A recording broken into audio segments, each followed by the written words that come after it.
Czy warto wybrać kuchnię modułową, czy jednak kuchnię od stolarza? Zapraszam.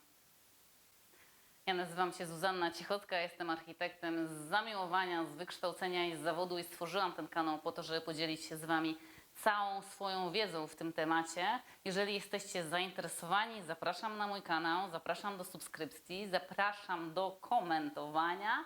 Z chęcią zrobię film specjalnie dla Was o tym, co Was nurtuje w dziedzinie architektury.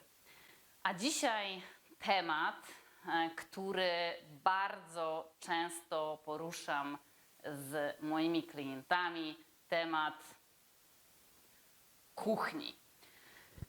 Temat kuchni, a głównie temat realizacji kuchni, bo nie będziemy dzisiaj omawiać tego, jak zaprojektować kuchnię, natomiast istotne jest, jak ją później zrealizować. I to też jest istotne przy projektowaniu, który z sposobów realizacji wybierzemy. Więc warto na samym początku podjąć decyzję po krótkiej analizie. Ten film pozwoli Wam na tą analizę, więc serdecznie na niego zapraszam. Jeżeli chodzi o kuchnie modułowe, to zrobię porównanie na kuchniach szwedzkiego giganta IKEA i kuchniach stolarskich. Są jeszcze takie kuchnie, które są dostępne też u dużych hipermarketów budowlanych, jak Leroy Merlin. Oferuje kuchnię także Castorama, także Red, Black and White. I to są takie firmy, które mają swoje usługi w pełni przygotowane. I ja zazwyczaj robię tylko koncept, później klient się udaje z tym konceptem do tych firm i one realizują w całości tą kuchnię, więc tutaj nie chcę tego omawiać. Jeżeli jesteście zainteresowani, udajcie się do tych sklepów. Natomiast IKEA jest sklepem, w którym zamawia się kuchnię i można ją złożyć samemu. Jest też najbardziej popularna pośród moich klientów, dlatego skoncentruję się na kuchniach modułowych z tego sklepu. Podzielę, jak zwykle uwielbiam podpunkty, więc podzielę wszystko na podpunkty. Warto sobie wszystko wynotować, bo pod koniec filmu będziecie mogli sobie dopasować to, czego potrzebujecie, czyli ten wybór między kuchnią modułową, a wybór między kuchnią od stolarza. Łatwiej będzie Wam go dokonać po przejściu wszystkich podpunktów i podsumowaniu ich na końcu według Waszych potrzeb, bo to jest najistotniejsze, według Waszych potrzeb. Więc jeżeli teraz oglądacie, weźcie kartkę i notujcie wszystko po kolei, tak jak lecę pod punktami. Na końcu łatwiej Wam będzie podjąć decyzję na temat realizacji kuchni. A tymczasem zaczynamy i pierwsza rzecz bardzo istotna, żebyście sobie ją uświadomili, to jest sama usługa takiej kuchni modułowej w sklepie IKEA i u stolarza. Otóż bardzo często spotykam się z sytuacjami, w których jest ta usługa zupełnie niezrozumiała w sklepie IKEA, a tam, uwaga, uwaga, to jest przecież sklep samoobsługowy. Trzeba zrozumieć, jak funkcjonuje ten sklep. Mianowicie ja dopytywałam się realizatorów kuchni modułowych, które ja projektowałam zgodnie z systemem IKEA, i okazywało się, że to nie są osoby zatrudnione w sklepie, tak samo jak transport nie jest. To są firmy wszystkie zewnętrzne, które mają pewną współpracę podjętą z firmą IKEA. Dlaczego to jest istotne? Dlatego, że jak macie taką wycenę, na przykład planujecie tę kuchnię, można planować w IKEA plenerze na stronie internetowej IKEA, to nie zawsze, a właściwie nigdy nie ma tam podsumowanego transportu, ani nie ma tam podsumowanej realizacji. I to trzeba wziąć pod uwagę, że te szafki składamy albo sami, albo ktoś musi nam zrobić i ktoś musi podjąć takie działania. Jeżeli kupujemy kuchnię u stolarza, zamawiamy, to jest kuchnia z usługą. Oczywiście warto mieć to wpisane do umowy, ale to jest cała usługa, cały kompleks. Więc tutaj na pewno więcej czynności przy projektowaniu kuchni modułowych będziemy mieć do wykonania z porównaniem do tych czynności, które musimy wykonać przy zamawianiu u stolarza. To jest podpunkt numer 1, a podpunkt numer 2. Numer 2, bardzo istotny podpunkt, komplikacja zabudowy.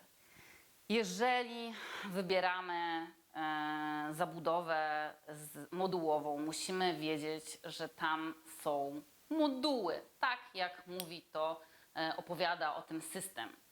Moduły, czyli na przykład 60, 40, 30, 20, 80. Pewne mamy wysokości, które musimy trzymać. Wszystko, co jest pomiędzy, musi być albo wypełnione blendami, maskownicami, albo musi być inaczej wypełnione, tak? W jakiś sposób indywidualny, ale już nie w systemie, tak? Czyli zupełnie uciekając od systemu.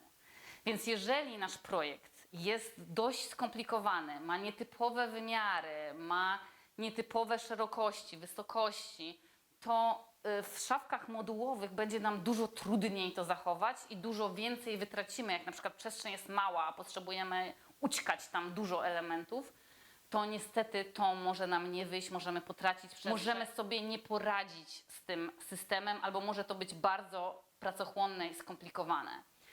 Jeżeli zabudowa jest bardziej skomplikowana, tutaj wygrywa raczej zabudowa stolarska, czyli zabudowa na zamówienie, robiona co do milimetra, taka, która nam tutaj stworzy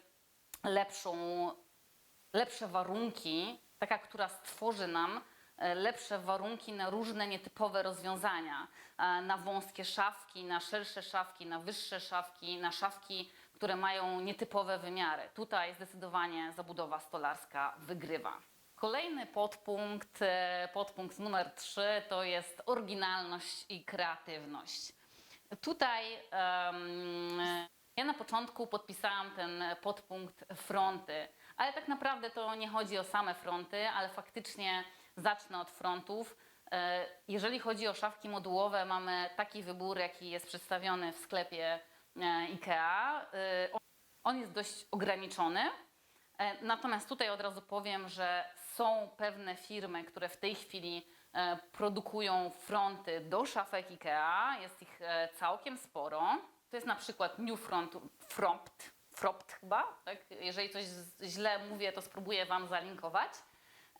I te dwie firmy, a jeszcze jest kilka innych na rynku, też stolarze wykonują te fronty, mogą nam trochę te kuchnie zmodyfikować i trochę dodać im indywidualności. Natomiast jeżeli bardzo chcemy coś indywidualnego, coś specjalnego, coś na przykład wyjątkowego, coś, czego nie ma nikt inny, no to wtedy myślmy o stolarzu, bo stolarz może wykonać naprawdę, dobry stolarz oczywiście, może wykonać naprawdę finezyjne zabudowy, finezyjne rozwiązania, bardzo ciekawe, nawet fronty w spiekach, czy fronty w szkle, czy fronty z jakimś ciekawym wzorem. To wszystko to zabudowa stolarska.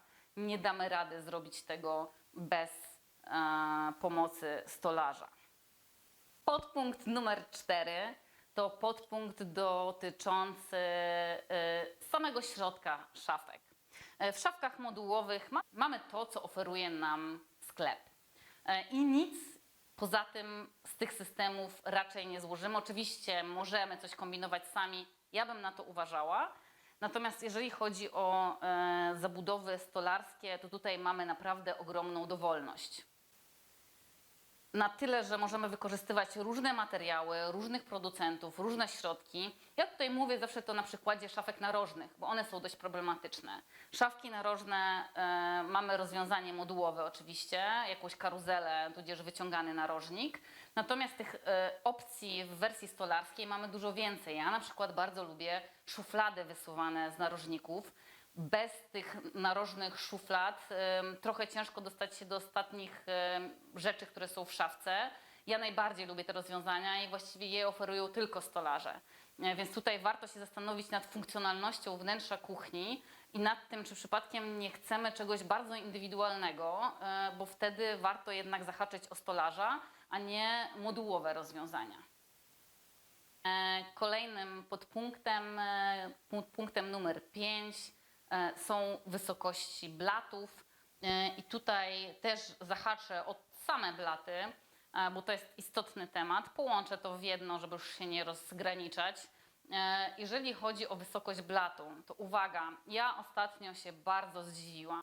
Sama jestem właścicielką kuchni modułowej IKEA i tutaj ostatnio zdarzyła mi się taka sytuacja, że miałam awarię kranu, kran mi zalał szafkę, musiałam niestety wymienić szafkę, więc myśląc sobie, no szafki modułowe, więc na pewno 80 z Ikei, pyk, zamawiam, przyjeżdża. Co się okazało, zamówiłam oczywiście kogoś, kto miał mi ją wymienić, miał mało czasu, przyjechał, zobaczył tą szafkę, patrzy, nie mieści się pod mój blat, nie mieści się, w ogóle nie pasuje. Mówię, jak to jest możliwe, żeby szafka modułowa nie pasowała? Otóż co się stało? Niedawno IKEA zmieniła wymiary wysokości szafek. Nie wiem, czy niedawno, no ja mam tą kuchnię od 7 lat, ale te wymiary się zmieniły i teraz, uwaga, wysokość samej szafki to jest 88 cm. To jest bardzo wysoko, ponieważ jeżeli dojdzie do tego blat, ja często używam blatów 4 cm, to już mamy 92 cm, kiedy średnio używam blaty na 90 cm.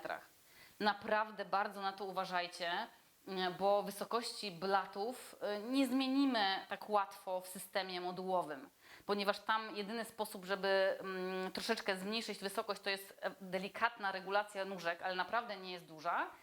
I do tego ewentualnie wysokością blatu możemy to zmieniać, ale wtedy musimy też zmieniać blat, na przykład z laminowanego, który jest dość tani, na blat z konglomeratu, który ma centymetr, bo chcemy trochę obniżyć na przykład blat. Więc tutaj warto zwrócić uwagę na wysokości, czy nie potrzebujecie przypadkiem jakiejś specjalnej wysokości blatu, bo to w szafkach modułowych może być skomplikowane do osiągnięcia, natomiast stolarz zrobi Wam indywidualnie, to jest zabudowa indywidualna, więc zrobi Wam to na zamówienie. I trochę o blatach. Jeżeli chodzi o wybór blatów w szafkach modułowych ze sklepu IKEA, ja uważam, że jest trochę ubogi, jeżeli mogę tak powiedzieć. Zazwyczaj korzystam z różnych firm, żeby dobrać po prostu kolory odpowiednio, żeby te drewno mi się zgadzało, albo imitacja drewna. I tutaj albo korzystam z firm zewnętrznych, albo coś dobieram specjalnego ze sklepu IKEA, natomiast tak jak mówię, tutaj nie ma tak dużego wyboru, chociaż niedawno zostały wprowadzone konglomeraty, więc też mnie to cieszy. A u stolarza tak naprawdę możemy sobie fantazjować, bo zazwyczaj nawet jeżeli to jest jakiś skomplikowany blat, którego stolarz nie może wykonać, wtedy znajduje podwykonawcę, który razem z nim realizuje tą kuchnię, więc tutaj możemy sobie szaleć do woli. No i dochodzimy do podpunktów, na które na pewno najdłużej czekaliście i zaczynam od gwarancji. Bo gwarancję tutaj wygrywa totalnie szafa modułowa, szafki modułowe z systemu IKEA oferują 25 lat gwarancji. 25 lat. Sama jestem zdziwiona, że tyle można gwarancji udzielać i faktycznie znam ludzi, którzy mi powiedzieli, że wymieniali fronty albo korpusy. Trzeba oczywiście sprawdzić, jakie elementy są na gwarancji, bo też nie wszystkie są. To jest wpisane na pewno na stronie. Znalazłam, nie będę tego powtarzać, bo można to przeczytać, natomiast są tam napisane warunki. Podobno to działa, więc no, taka gwarancja no, jest bezkonkurencyjna, powiedziałabym, bo po 25 latach na pewno materiał się zużyje. Co więcej, tam są nawet zawiasy na gwarancji, więc naprawdę mnie to szokuje i cieszy, że można mieć na tak długą gwarancję. Natomiast jeżeli chodzi o stolarza, to tutaj gwarancja zazwyczaj wynika z umowy ze stolarzem, a także jest taka gwarancja ustawowa, 2-letnia, rękojmia na wykonane produkty, wykonane usługi. No to jest dużo mniejszy czas, dużo mniejsza gwarancja. Nie będę tutaj porównywać jakości, bo to zależy od stolarza, zależy od tego, jak on wykona, czy to będzie solidniejsze, czy nie. Natomiast oficjalnie ta gwarancja jest no, dużo mniejsza. No i dochodzimy do ceny. Pewnie wszyscy czekaliście na cenę. Cena, ja nie będę wchodzić w szczegóły. Ostatni mój film, widzę, wzbudził emocje, jeżeli chodzi o koszty projektów. Ja naprawdę robiłam uśrednione, naprawdę starałam się oddać to, co jest na rynku, ale jeżeli chodzi o stolarkę, nie dam rady. Ceny zabudów stolarskich wahają się tak intensywnie, zależnie od jakości, terminów, materiału, wykonawców. No, jest tam mnóstwo elementów, które dochodzą, więc nie jestem w stanie porównać dokładnie zabudowy stolarskiej z zabudową z szafek modułowych, ale mogę tak zbliżyć Wam koszty. i zwrócić uwagę na te najważniejsze. Uwaga, jeżeli chodzi o szafki modułowe, to jest bardzo istotne.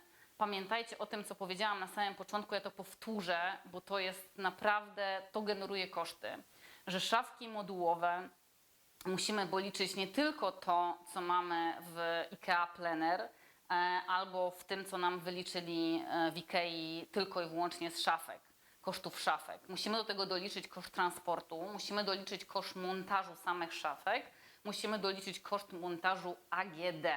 I dopiero to da nam oficjalną kwotę, jaką poniesiemy wydając na szafki IKEA. Oczywiście, jeżeli kupimy szafki sami i sami je zmontujemy, to na pewno wyjdzie to dużo taniej niż u jakiegokolwiek stolarza. Ale jeżeli zdecydujemy się na pełną usługę, to ta sama prosta kuchnia u niedrogiego stolarza i ta sama prosta kuchnia w sklepie modułowym z usługą mniej więcej z mojego doświadczenia ma 30% różnicy, czyli stolarz bierze 30% więcej niż te szafki modułowe z tą usługą. Tak mniej więcej, ale to niedrogi stolarz, tak? Nieskomplikowana zabudowa.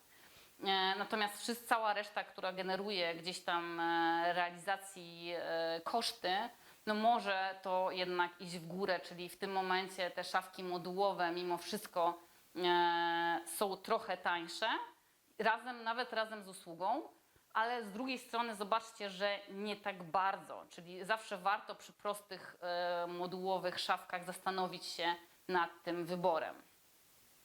Kolejny podpunkt to oświetlenie.